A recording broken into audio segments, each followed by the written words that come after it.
தன் இனத்தையும் மொழியையும் பாடாத கவிதை வேரில்லாத மரம் கூடில்லாத பறவை என்று கூறியவர் ரசூல் கம்சதேவ்.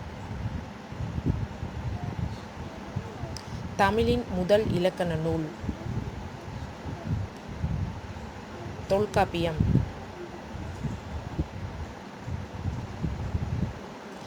தமிழர் பாரம்பரிய நாள் என்று அனுசரிக்கப்படுகிறது. ஜனவரி 14.